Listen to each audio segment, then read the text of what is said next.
Ladies and gentlemen, please welcome Equality Illinois board member Mike Simmons.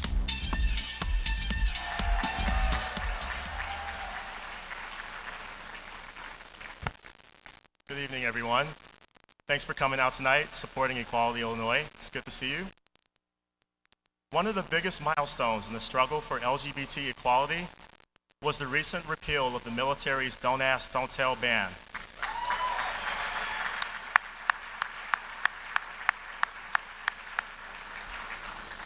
Since this policy was enacted in 1993, more than 14,000 military personnel were discharged who were otherwise well qualified simply based on the basis of their sexual orientation.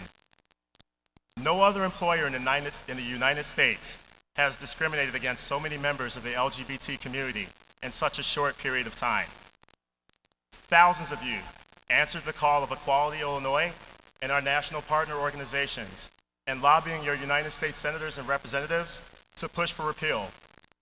Thanks to your efforts, both Senators Dick Durbin, Mark Kirk, and 13 of our 18 U.S. representatives in Congress voted to authorize the repeal of this dysfunctional and discriminatory policy.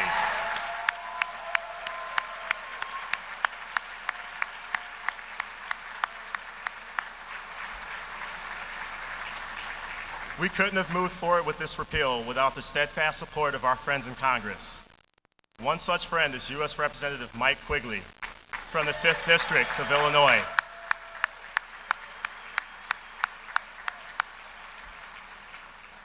He was a Cook County Commissioner from 1998 until the spring of 2009. While at Cook County, Congressman Quigley, then Commissioner Quigley, wrote and was the chief sponsor of the ordinance extending benefits to same-sex couples who were employed by Cook County, an amendment that added gender identity to the Cook County Human Rights Ordinance, and the ordinance creating the Cook County Domestic Partnership Registry. And his record is only strengthened since he's gone to represent us in Congress. Congressman Quigley has championed every single piece of legislation dealing with LGBT equality, from trans-inclusive ENDA to equal treatment of binational same-sex couples. Please welcome one of our staunchest advocates and best friends in Congress, Congressman Mike Quigley.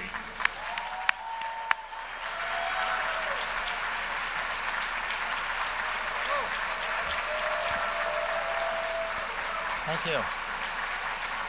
Oh, thanks, Mike. Thanks to all of you.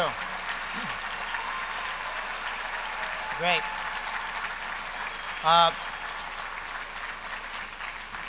Let me begin by congratulating all of you, Greg Harris, Governor Quinn, Equality Illinois, for extraordinary victory this year.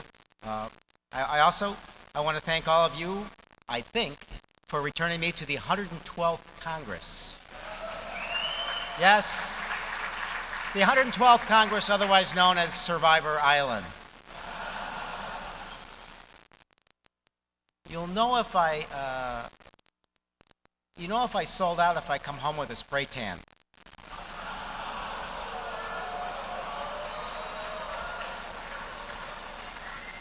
I was always better in the minority. First, I have to share a moment of reflection because it's been such an extraordinary year.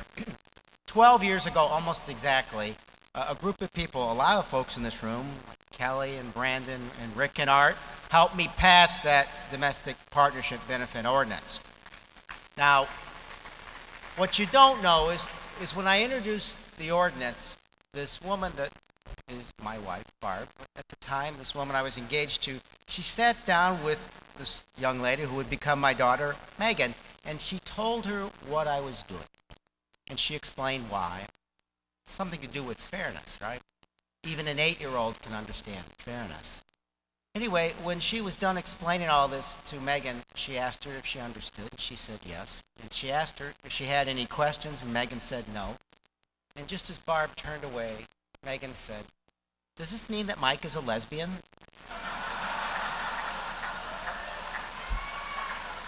She was in the ballpark, okay?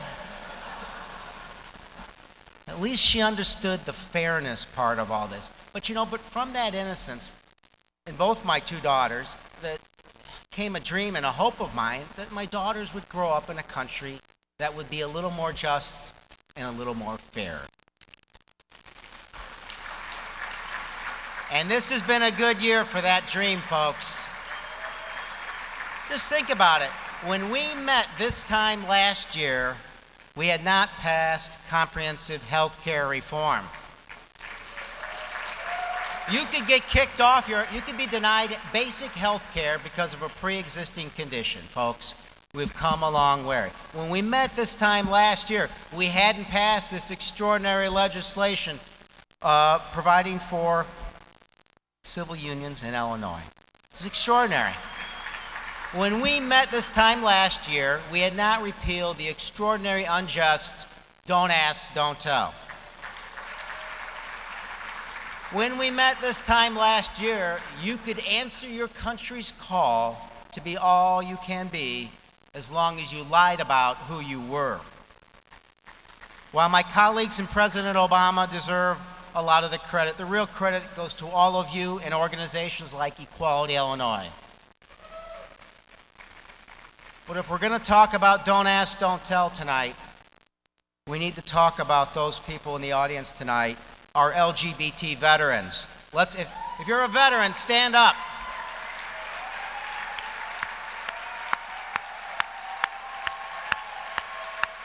Thank you for your service to our country, for your perseverance, even when it was most difficult, even when we didn't show proper gratitude, even in the face of hostility and discrimination. And let's remember tonight all the untold thousands of gays and lesbian soldiers who fought in every war, from the Revolution to the Civil War to Afghanistan. Let's remember all those who in silence gave their last full measure of devotion so that you and I might be free in a country with liberty and justice for all.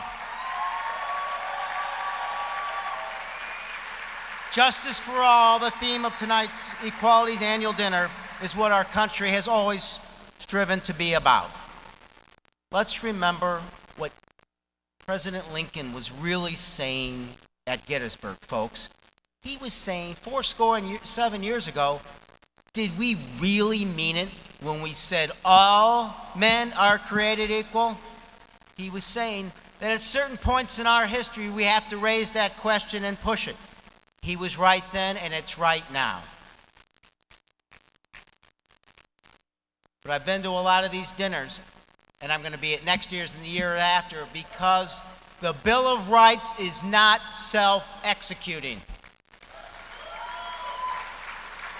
The Bill of Rights is not self-executing. It needs perseverance. I understand that now that I've served a few months in the 112th Congress. The Bill of Rights needs protection. It requires real work, blood, sweat, and tears to defend. So that's why we'll be back here next year and the year after and the year after, but we'll do it in a fair and a more just country. Thank you, and God bless everyone.